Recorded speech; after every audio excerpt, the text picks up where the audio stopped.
Hi guys, Reaper here, thanks for tuning in. So, got a really good one for you in this video. This is the moment I've been waiting for. This is presenting to you the Typhoon II, an absolute powerhouse of a Minmatar T10 battleship, with us all being around, let's say, give or take a month from hitting T10. Of course, some of you that didn't start playing the game from launch will be hitting tier 10 later on, some of you considerably later on. However, whatever you're aiming for, this should be a must, I think, in my personal opinion. So let's get started with this fitting and kind of rundown of the ship. So I've managed to fit the Typhoon Angel Veteran Core, the blue one, and that's giving me a 14% bonus, as you can see here, 14.4% bonus to the missile/torpedo damage. And it also enables me to customize the skin on this ship. So the skin you're seeing right now, this cool black and silvery looking skin, I have customized myself, which makes it very much unique. Looking at some of the other cool skins we have available here, you've got this one, the Sebiesta one, which is the kind of standard default skin you get with the ship. And then you've got the Angel Veteran, the Minmatar, which is kind of the bog standard, and a couple of others, which, yes, I hope I don't see any purple Typhoon IIs in space. Getting on with the ship attributes, you've only got 3, but my goodness, they're super awesome ones. You've got, for every level of large missile torpedo operation bonus per level, a 5% reduction to the torpedo and missile activation time. Activation time beats DPS for overall damage. And then you've got this whopping 12.5% bonus per level to the large missile and torpedo explosion velocity. So that's applying so much DPS, and not to mention a 7.5% bonus per level to scan res. All of the things I want right there in a battleship are with the attributes on this ship. So I thought the Raven was awesome, but this ship is applying the DPS to smaller targets twice as well, despite the nerf. Looking at some of the other kind of headline stats here, you've got cold 125k EHP, over 37,000 shield, 34,000 armor and 30,000 structure. So this thing is like an immovable object in space. There really isn't anything I dislike about the ship. You can see here, got a very generous cap, and I am stable with this fit. And for the targeting, my signature radius is only 227 meters. My scan resolution is 288 meters. That's whopping. That is absolutely huge. And then we've got this signature radius of 391. Well, everyone can scan me down. And good luck taking on a ship like this if you're brave enough to. So I don't have the new exploration skills trained yet on the test server. I haven't bumped those up. So for me to be able to test the ship out, I've decided to do a Nihilus Deadspace and do a Tech 10 one, which is the hardest, just to see how I fare. I expect my ship will get blown up, but we're on the test server here, and I'm not too worried about that. Some other caveats here. Of course, this is the test server. This ship may change before launch. I hope it doesn't. I think it's well balanced. It's not got quite the DPS figures as some of the other battleships at this tier, but it's an expert at applying that DPS to smaller targets, so that's what makes this a very appealing thing for me to use. Now, if I was using this as a run-of-the-mill ship for regular missions, I'd probably go with 3 BCUs in the lows. However, with the base speed of this ship being 218.95 meters per second, I'm most certainly going to whack in an afterburner, and I'll test that in space to see what kind of actual speeds we're getting, and then I'm going to put on a second NOS, which makes me cap stable. So I don't think I'll need such a heavy tackle like a scram web and painter, because the ship's got a bonus to that explosion velocity, which means I think I'll hit ships well, but we'll find that out. What preparation time? 10 seconds is, yeah, it's pretty average for a ship of a battleship. It's pretty similar to when I had my Mac, I recall. So yes, I've undocked now. I'm going to just stack up these modules and we will make this nice and tidy, as a messy overview is very annoying, as I'm sure people know.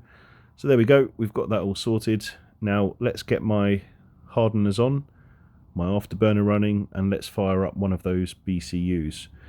On this test server, all of my skills are maxed at 5 for everything, so the kind of figures you'll see won't be realistic or as realistic for everybody, although many people by T10 should be nearly maxed, I would say, in all of these base skills that boost these attributes. But right there, 180,000 effective hit points is a super amount, and 617.38 meters a second makes this over 100 meters per second faster than the Macarial with an afterburner, which is insane. That is awesome. so good.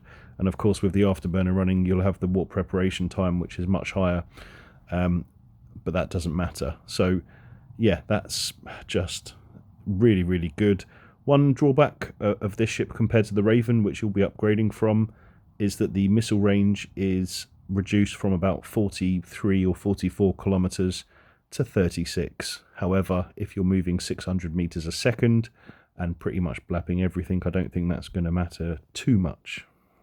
Okay, so a little bit with the fitting on this ship. I haven't opted for kind of Tech 4 or B or A type modules because they're not realistically going to be available or readily available for any cheap amounts of ISK.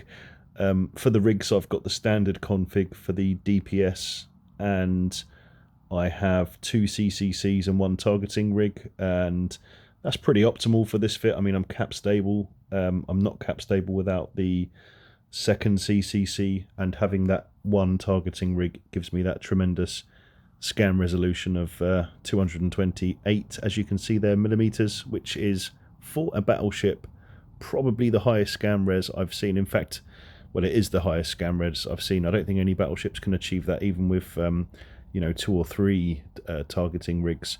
So yeah, really quite phenomenal. Okay, so as I don't really have any alts to do the scanning for me on the test server, I have somewhat limited my fitting here, and I've put in a wide scanner, and that's to find this Nihilus Deadspace, which I've conveniently spawned using magic test server powers in a high-sec system.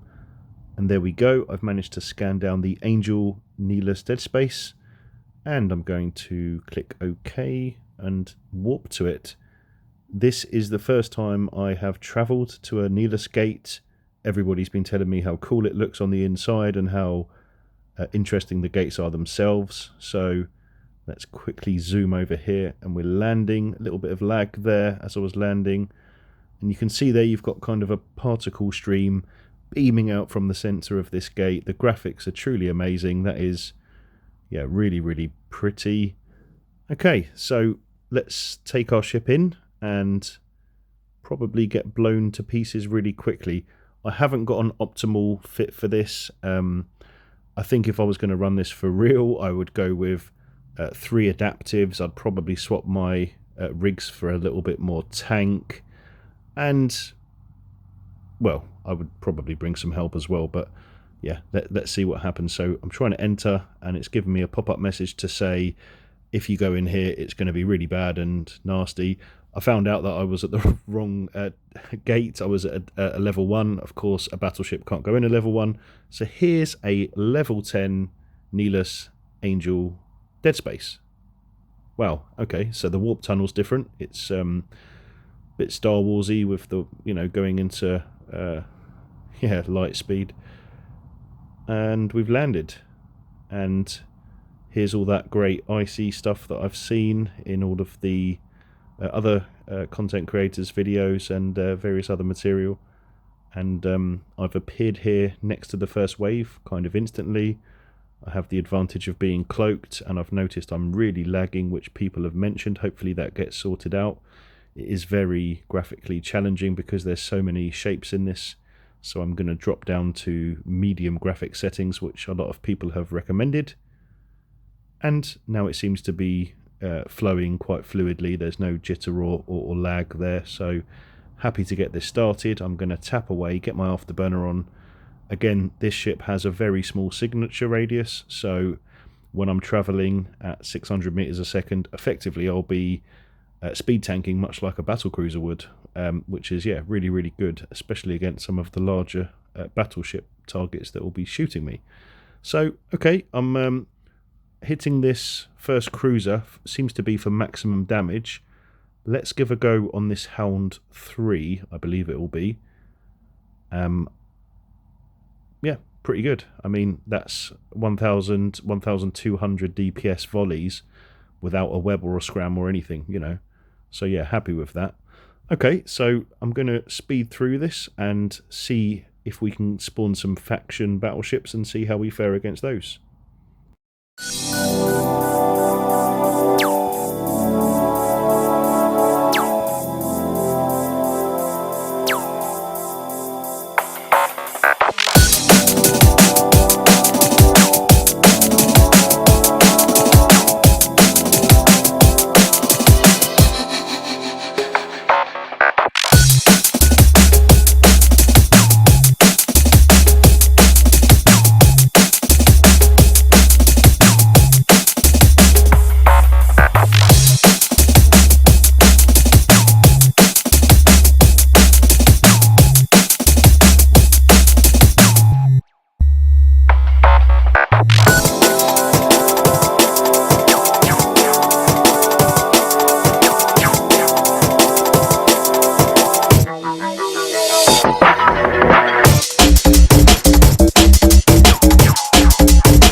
Okay, so this next wave has spawned here. There's some Angel, Archangel Macarials on grid.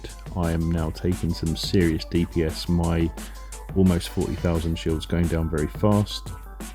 And I've taken out a destroyer pretty quick. And I'm dealing with this other cruiser quite fast.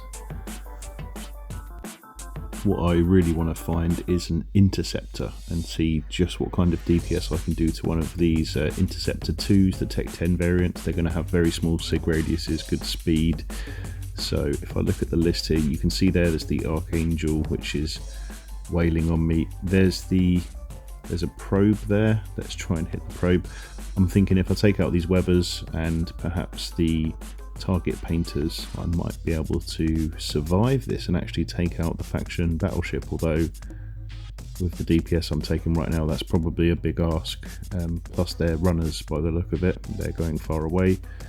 So yeah, that was the probe taken out.